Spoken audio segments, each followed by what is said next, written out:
Today, Persona 5 Scramble just got a whole ton of brand new, never before seen footage and an interview with the developers from Atlus and Koei Tecmo who are collaborating to bring us Persona 5 Scramble. They did a live stream today where they gave us a ton, and when I say a ton, I mean like a ton of brand new, never before seen footage, brand new, never before heard things going on in this game. And guys, I am excited to bring it to you today.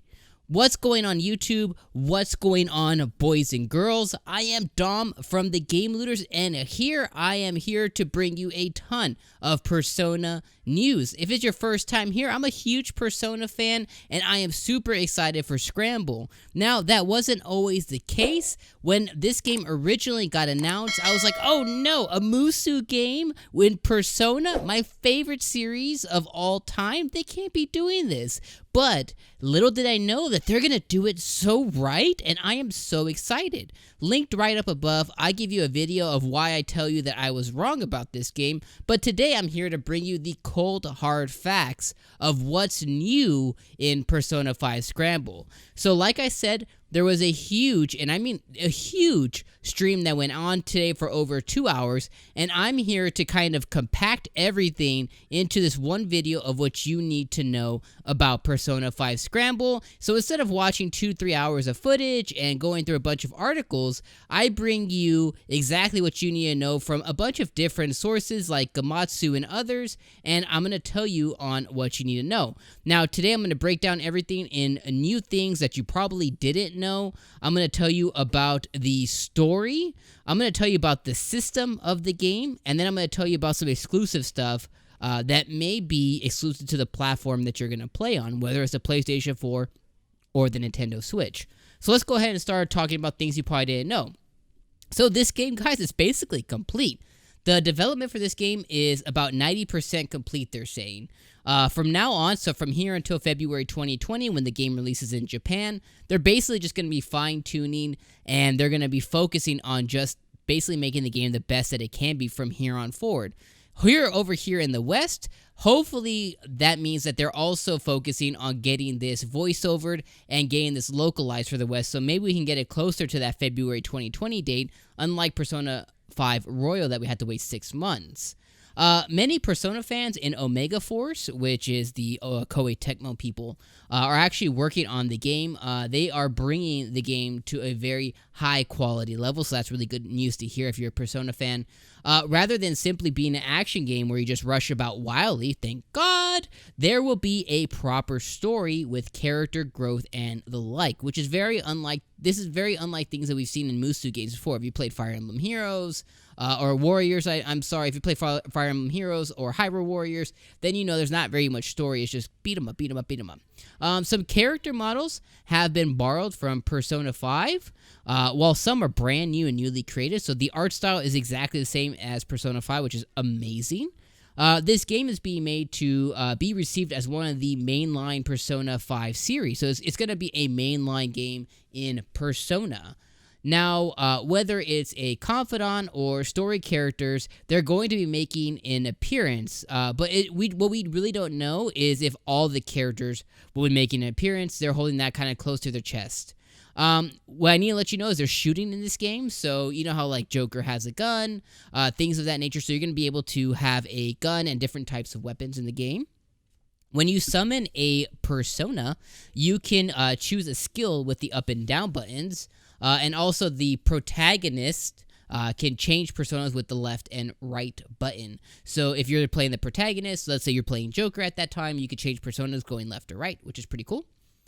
When you summon a persona, time will come to a screeching halt. Since information about the enemy will be displayed, you can carefully choose the persona and skill to match the enemy. So it's super duper cool.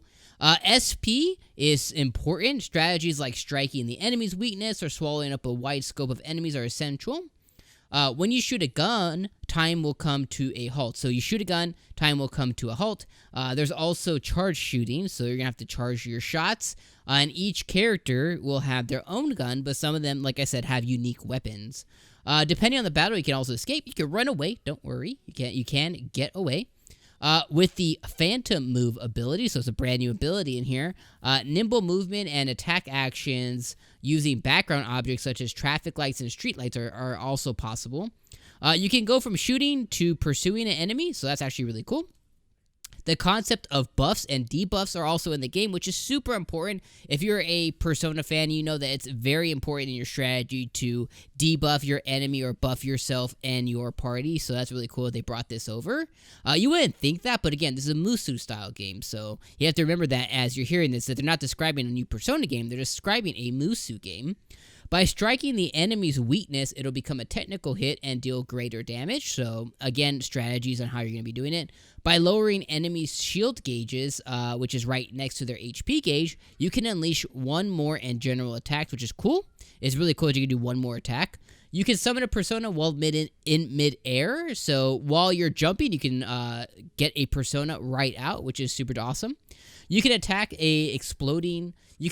exploding a patrol car, so it's a flame attribute attack, which is pretty freaking neat. There's a new element in this game called Showtime.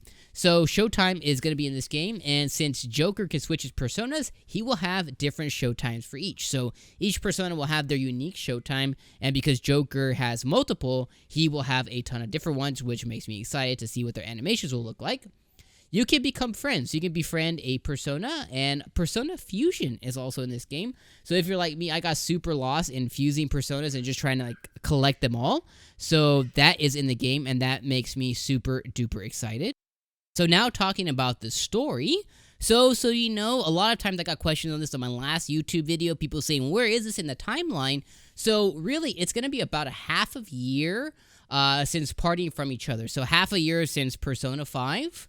Now, what they did was they resolved the mysterious incident that bustled the society, as they describe here. The Phantom Thieves now will gather again at Café LeBlanc. While they were planning to enjoy a summer vacation together, they wind up in a lost, unknown world following an unexpected event. So some cataclysmic event occurs and it ruins their summer vacation, and now they have to save it. It was a terrible world where Shadow snatched away human desires, ruled by the command of someone called King. So we can assume King will be our enemy and villain in the game. Now they're saying that mysterious conversion events, what they call them, sprung forth all over Japan. To pursue these incidents, the Phantom Thieves set out on an RV journey, which I freaking love, of societal reformation.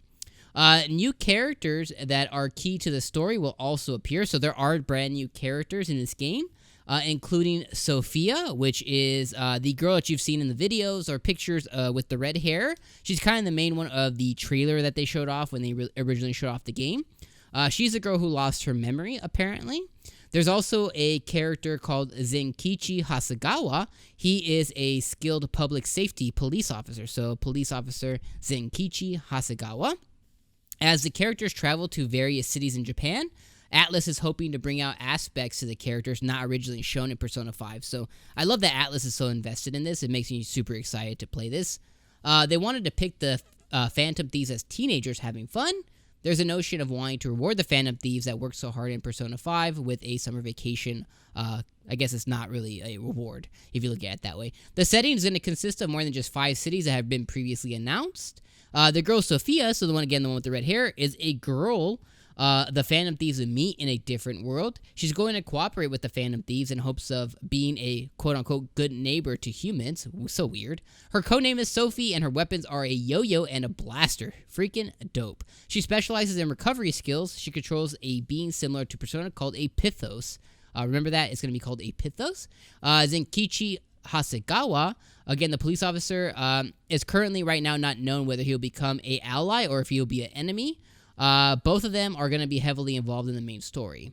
Okay, the last thing we're going to talk about, guys, is just the system. So just so you know, Baton Pass will return, so they're going to figure out a way to make that return.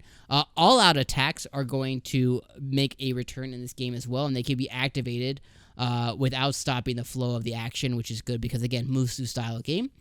Each character is going to have different parameters, weapons, and playstyle. I'm going to cover one here in 1 second. It's really cool. Each character has their own HP gauge, so just so you know, you can switch them up if one starts to get really low. Character growth will affect strategy, so as you grow one character, so you know that's going to affect the way you play. Now, this is when I was excited to talk about. Panther uses a whip. Heck yeah, she does. She fights with magic more so than power. Among her attacks is a fire attack unleashed by Carmen, which is her persona. If you push the triangle button, let's say you're playing on PlayStation, she can enchant her whip with fire to deal attribute damage and attacks. So dope. She can also enchant while attacking, which will then lower enemies' attack power with Tarunda, that specific skill. Skull is also here. He can use his Zeo or Mazio, which are his basically a lightning or lightning that hits a ton of different enemies. It does take time to charge, but he can activate this, and he can also activate super armor to take multiple hits without recoil. By lowering the down gauge, so the down gauge in mid-boss battles, a special all-out attack can be activated, so that's really cool too. I'm really going to be interested to see those animations. The analysis of the game always allows you to check enemy weaknesses and parameter statuses. For example, when an enemy's defense is lowered by Raccoonda, you can check this information via analysis, which is going to be really useful. Boss battles can be made easier through debuffing. Obviously, but that's really cool that they have this here. During battle, a party member may suggest an attack. This is going to be something that's really cool because when they do so, if you follow through on their suggestion, then basically a stronger attack, which is more effective, will then unleash. There's also going to be an easy mode for people who just want to experience the story, and honestly, that should make you excited. That shouldn't deter you. That means that there's going to be so much story here that you may just want to go through. As maybe you're streaming the game or recording footage, you can just go through and just do story footage of the game and capture that, which is so cool. But the difficulty, much like Persona normal, like Persona 5 and Royal, it can be changed at any time. Okay, last thing we're talking about, guys, is the exclusives. I'll read this verbatim. Atlus also announced that if you have Persona 5 or Royal save data on PlayStation 4, or Super Smash Bros. Ultimate save data on Switch, you'll receive the Persona 5 sound set Dope, which includes the Persona 5 battle song, Last Surprise, and a Royal exclusive preemptive battle song, Takeover, which can be used as the standard battle music for Scramble the Phantom Strikers. Guys, I now want to know what your guys' thoughts are on all the information that I just gave you today. We got a ton of new information. Tell me down in the comments below, are you excited for Persona 5 Scramble? Are you skipping it? Or is it a day one purchase? Do you just want to know more? And tell me about the information that I gave you today and what your favorite thing of the news was. Hit me down in the comments down below. Let the audience know anything else that I may have missed. And guys, as always, this has been Dom from the Game Lures. If you guys want to catch more videos just like this one, make sure you hit on the screen right now. That'll take you to another video similar to this, and make sure you hit the subscribe button before you leave, because this is a place to be for all Persona 5 Royal and Persona 5 Scrambled news. And we'll catch you on the next one.